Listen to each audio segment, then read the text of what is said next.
مولانا فضل الرحمان نے جتنی سخت گفتگو عوام کے لیے دہشت گردی کے خلاف کیا پی ٹی آئی نے تو آج تک اسمبلی میں کھڑے ہو کے نہیں کی۔ مولانا فضل الرحمان نے ہر عوامی ایشو پہ بات کی ہے، لیکن آپ کریڈٹ دیں شہباز شریف کو، جو سخت ترین گفتگو کے باوجود ان کے گھر پہنچ جاتے ہیں۔ کیوں پہنچتے ہیں؟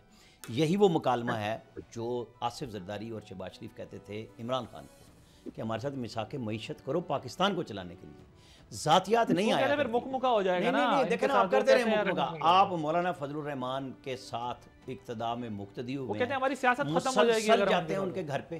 بڑی مشکل سے مولانا فضل الرحمان ایک دفعہ کھانے پہ گھر گئے اسد کیسر کے گھر، اور انہوں نے پہلے پتہ کیا فکر رکھا، میں نے اس دن یہ خبر دی تھی، بعد میں ان کے کامران مرزا نے 3 دن بعد کہا کہ ہمارے مطالبات جو پی ٹی آئی کے ساتھ ہیں، معاملات ہیں، ان کو ٹھیک کریں۔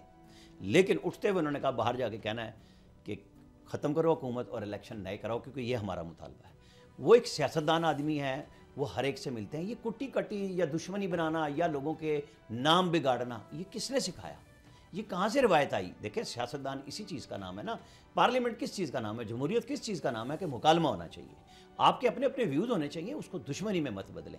کہ مولانا فضل الرحمان کیا کر رہے ہیں؟ وہ یہی تو کر رہے ہیں، برج بننا چاہتے ہیں۔ میں تو کہتا ہوں ابھی تک ان میں حوصلہ نہیں آیا کہ بٹ آپ کو اظہر صاحب کی گفتگو سے اندازہ نہیں ہو رہا وہ تو ٹرسٹ ہی نہیں کر رہے ان کو؟ نہیں، یہ خود نہیں ٹرسٹ کر رہے عمران خان پہ، عمران خان ان پہ نہیں کر رہے کہ ہیڈ کون ہوگا۔ زرداری اور نواز شریف بیٹھے اور پی ڈی ایم کا ہیڈ کس کو بنایا؟ مولانا فضل الرحمان کو۔ کوئی چلو یہ 3 مہینے سے national dialogue, national grand alliance, آپ گھس نہیں سکتے گیٹ نمبر 4 میں۔ شہباز شریف نے قابو کیا ہوا ہے نا، ایک پیج کہہ رہا ہے نا، تو یہ اب سارے وہی تو کوشش کر رہے ہیں۔